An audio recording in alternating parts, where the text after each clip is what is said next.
All right, guys, we're starting day 2 of hanging out in Eureka Springs, and we just had breakfast at the Mud Street Cafe. And man, let me tell you, it was really good. I just had a pancake, but it was the size of a huge plate, and it was very good. What did you have? I had the Greek omelet. It had artichoke hearts and feta and egg and potatoes. It was good. Yeah, it was good, and it was reasonably priced. You know, before the tip, it was only $30 for breakfast, and that's pretty cheap nowadays, it seems like. Anyway, it's one of the only businesses left that's actually operating in the original ground level of the city. So it's a neat experience. You should check it out. But anyway, we're gonna walk around and tell you some stories from what we heard in the tour yesterday. We did the underground tour, and we heard some interesting stories and some interesting history, and we're going to talk to you about it today. All right, we'll see you. Let's go.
Some interesting facts about Eureka Springs. Robert Ripley of Ripley's Believe It or Not fame, this was one of his favorite towns. So he tried to get Eureka Springs in the book as much as possible. One of them has to do with the Basin Hotel, and it said that every floor, there's 7 floors, every floor has a ground level entrance. What they don't tell you is the entrances are actually a fire escape. Some other interesting facts in the book: no street in Eureka Springs is at a right angle. Also, if you go up to the Crescent Hotel, the Catholic church there is a church you enter in through the bell tower. You don't enter in through the church, you enter in through the top of the bell tower. So these are all interesting facts that got into his book. All right, guys, so one of the stories we were told on the tour yesterday is about Basin Spring, which is behind us. We're above Basin Spring Park, and the story is there was this doctor and his son who were hunting bear, and their dogs took off after a mountain lion. They chased the mountain lion to somewhere in this area. Well, they end up here at this spring. The doctor's son had a condition, I can't remember the name, we'll put it in here somewhere, but it's a condition where it just feels like you have sand in your eyes all the time, really itchy and everything. But anyway, as they were chasing the dogs, he did actually get dirt in his eyes. And as they came to this spring, the doctor told him to wash your eyes out with that water. So he did, and it was such a beautiful area that they decided to camp here for a few days. Well, the son kept washing his eyes out with the water, and by some miracle, his condition was healed. They couldn't explain what it was, so this doctor decided he's going to bottle this water and sell it as a miracle cure-all, healing waters, whatever. But he started bottling it and selling it. And so as time went on, he had a friend that had a skin condition, some kind of infection, and he told this friend he'd bring him up here, and he said, try this water, see if it helps, but don't tell anybody about it, because you know this was his livelihood. He had been selling this water for a few years now. So anyway, his friend tried it and it cured his condition. So of course he couldn't keep his mouth shut. So he told everybody, and then people started coming in here by the hundreds to be cured by these waters, by these miracle springs here, you know.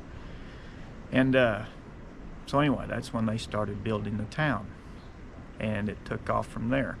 They started clear cutting all these trees to start building buildings, and of course when that happened, every time it rained, the waters would come washing down the mountains, down into the streets below, and the farthest street down there, Main Street, it used to be called Mud Street because the street was just covered in mud.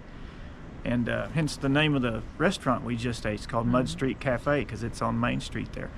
But anyway, it was covered in mud. So they brought in, they actually sent a ship to Ireland to get a bunch of stonemasons and rock workers to come here and fortify the edges of the mountains with rock. And of course they did it downtown too, everywhere downtown, up on the edges here by the springs, and to keep, you know, so much from, I'm sorry, I'm being distracted, there's a bunch of old cars Model driving. T's coming Model by. T's. Turn around, can you show it to them? Oh, it's too late. Anyway. Anyway, that distracted me. Any old car goes by and I get distracted. I just love those things. Anyway, where was I? They were building all of these walls to keep stuff from washing down into the town. But anyway, that's just part of his. We're going to show you some of the springs. We're going to show you some of the rock walls, and yeah, the stonemasons were here for like 15 years. 15 years, yes. So, and they were masters at their craft. So a lot of the walls, no mortar.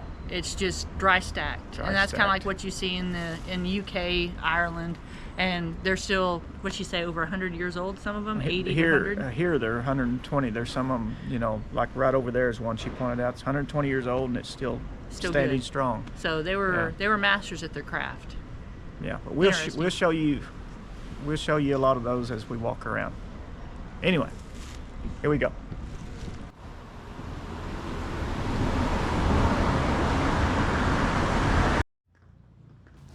So earlier we had mentioned the Mud Street Cafe being one of the only businesses still operating in the original ground level of the city.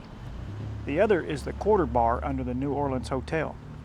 Here you can see the lights from the bar shining up through the glass tiles in the walkway above it. We didn't go down there on this visit, so we can't give a review, but most online reviews say that it's a great atmosphere with live music, drinks, and food. Maybe we'll pop in next time we're in the area. The destination is on your left. Find the public on your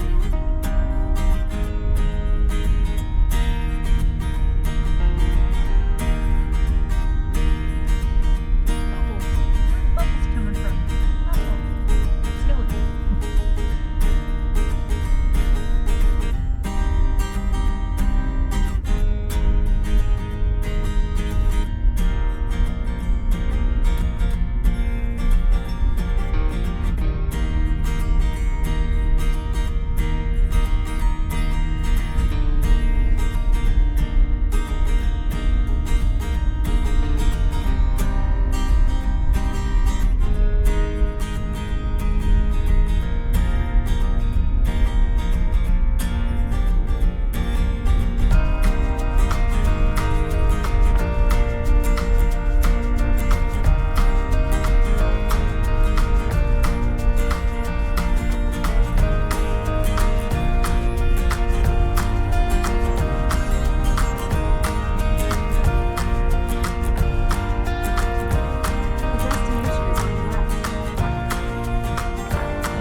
free library. Oh, a free library?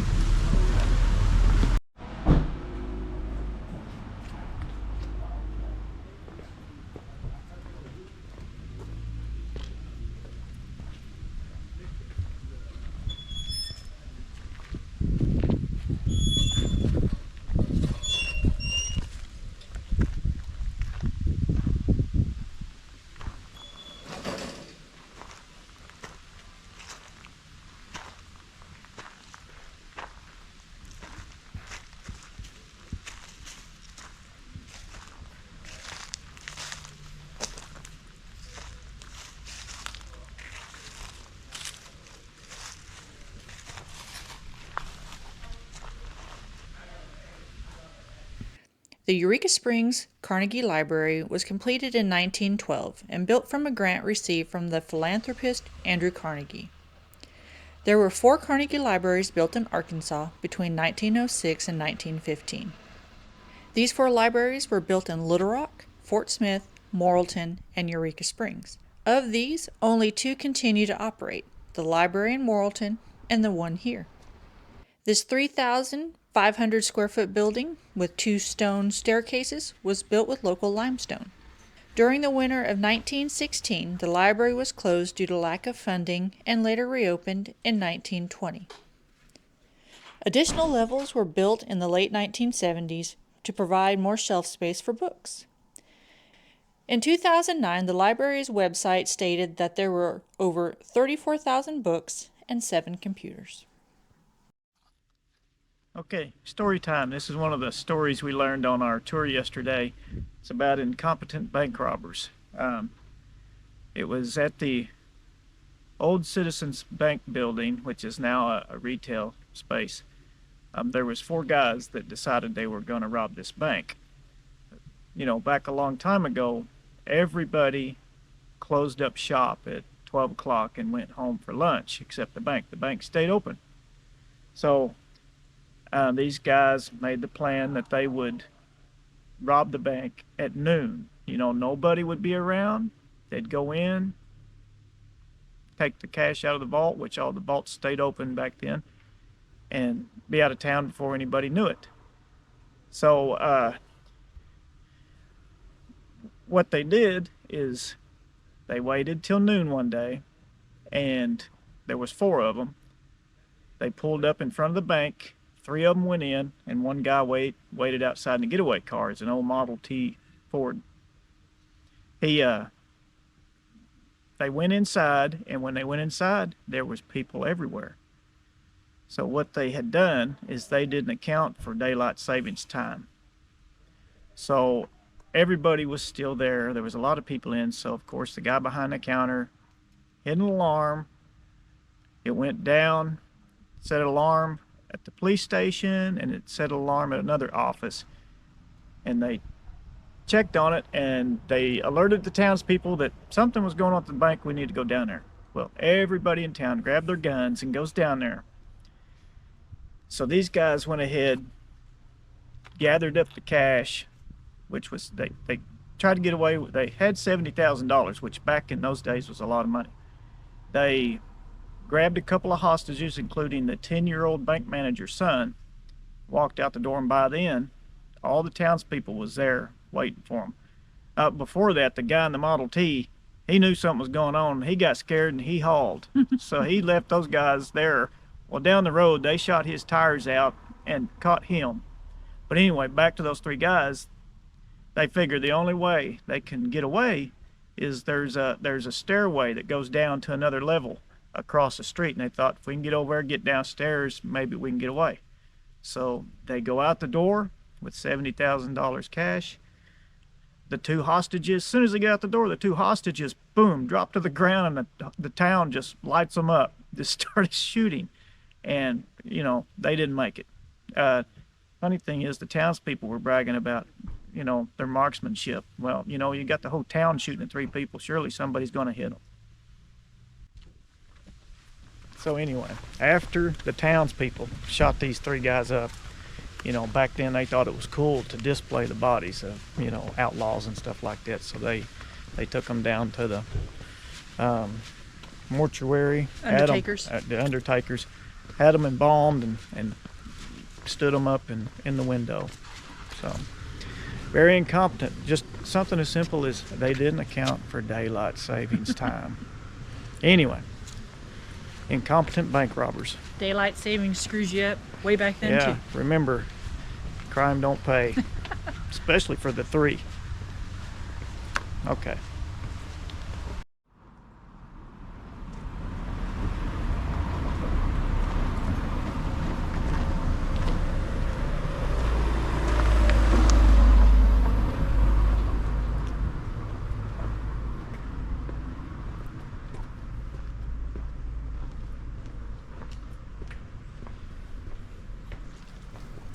So on our tour yesterday, our guide told us about the Palace Hotel and Bathhouse.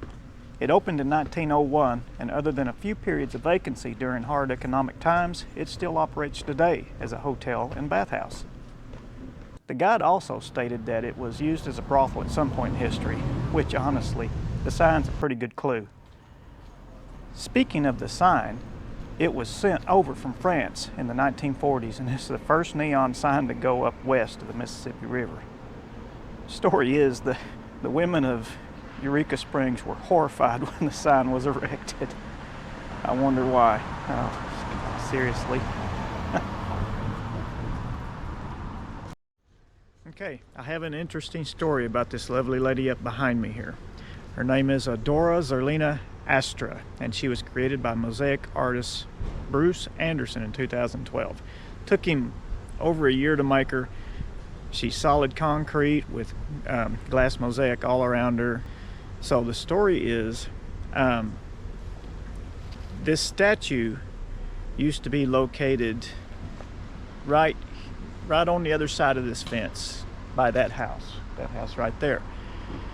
I forget how long she was placed there, but anyway, she was there for a while, and then this lady moved into town, purchased this property, and thought that, she didn't like the statue because she thought it represented something evil or mystical or whatever, and she wrapped it in plastic. So the people in Eureka Springs decided they would move AZA for short. That's her name, AZA for short, AZA. They would move her away from there, and they started moving her up this way. But the thing is, the guy that lives in that house back there, his name's Fuzzy. He owns a vintage white Cadillac taxi service here in town. And he told him, he said, I had a dream that AZA came to me and wanted to be on my property. So he said, just leave her right there. So she's right there on his property, just a few feet away from where she was on this lady's property. And the moral of the story is, she still had to look at her. Great story. Let's move on.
So here we are at the Crescent Hotel. Originally built in 1886, it was considered a grand resort and catered to the wealthy that came to Eureka Springs for the healing waters. In 1902, due to slow business, the hotel was turned into a girls' school called Crescent College for Women. This college was closed down in 1934. In 1937, a fraudulent doctor named Norman Baker bought the school and turned it into the Baker Cancer Clinic. He stated he had a cure for cancer that didn't require surgery and amassed a considerable amount of wealth from the cancer sufferers. He was finally arrested in 1940, and the building was bought and turned back into the hotel that is still functioning today. While we were here, there was a wedding, and so we were unable to go inside parts of the hotel to show you guys around. Maybe next time. A trash truck? It seems like our luck today has been whatever we get behind is a trash truck. I don't know if it's the same trash truck or if it's got 100 different trash trucks, but we're behind a trash truck every single time. Why is that? Hope you like trash trucks. Parker does. Trash truck. Trash truck.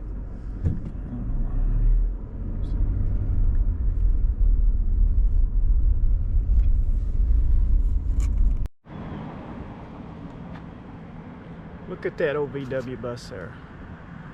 I'd like to have one of those. I've been watching videos and it amazes me how many people take those and go off-roading and you know, go on these adventures with them. You know, I've always seen stickers where there's a VW bus, but man, there's some people take those seriously off-road. And look at that little house. Wouldn't that be cool to live in a little house like that and fix it up? This town is just full of quirky little houses like that, quirky little spots. Man, I could live here. I could live here. And people watch all day long. There's all kinds here. Especially this weekend. It's a diversity weekend, so you'll find all kinds here. It's very interesting. No, it's fun to watch people.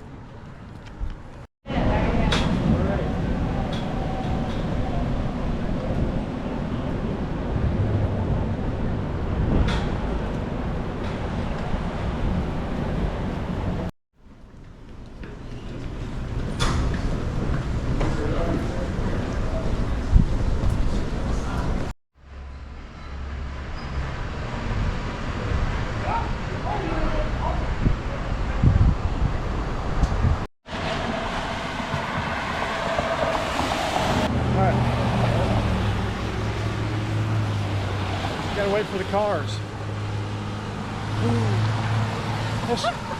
That's gonna end our 2 days in Eureka Springs. Sorry, we're climbing a fairly steep grade here. And as soon as he turns off the camera, no cars. And when I turn it on, zoom, zoom, zoom, zoom. Anyway. It's like the garbage truck. Yeah, the garbage truck. We always get behind a stupid garbage truck. Anyway, catch my breath. No, we're gonna close out our 2 days here in Eureka Springs. We started getting rained on and thought we'd better make our way back to the car. And we're gonna head back to the room, have dinner, which consists of leftovers from lunch today. And we still got to get up and go home in the morning. We got to drive down the pig trail, so there'll be video of that. But if you get a chance, come check out Eureka Springs, Arkansas. It's a quirky little town. It's got a lot of cool shops, cool restaurants, a lot of history.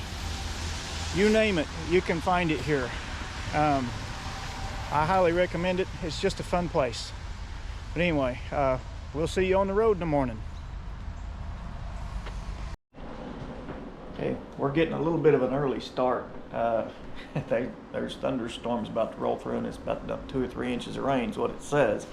That's a lot of rain for a place that's really dry like we are. So we're going to try to get out, get ahead of it, get south of it, and maybe get some filming of the pig trail on the way down, as long as we're not being drenched in rain. All right, let's see what happens.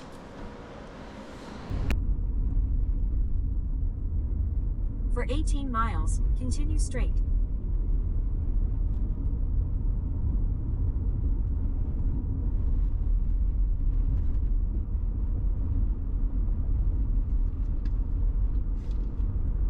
Doc, you better get going. And he's following us. He's like, I'm out of here.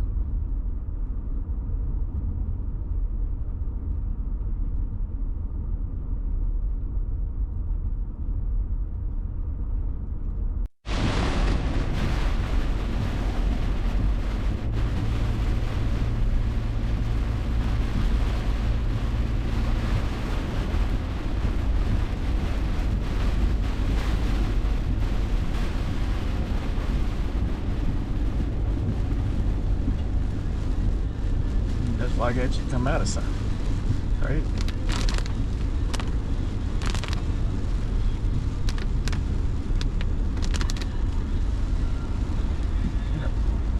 Pretty though, the leaves on the ground. And Yeah. If it would stay like this the rest of the way, it'd be alright. ground wet.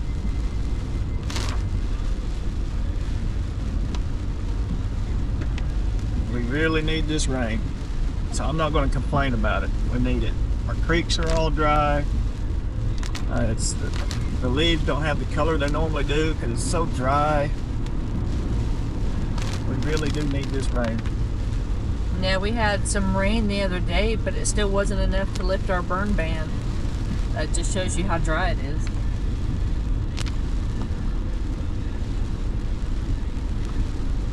Yeah, we have parts of the Buffalo River that are like dried up pools. Fish got in the pools dried up.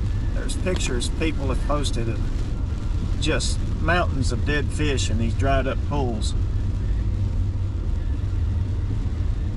It's pretty sad to see.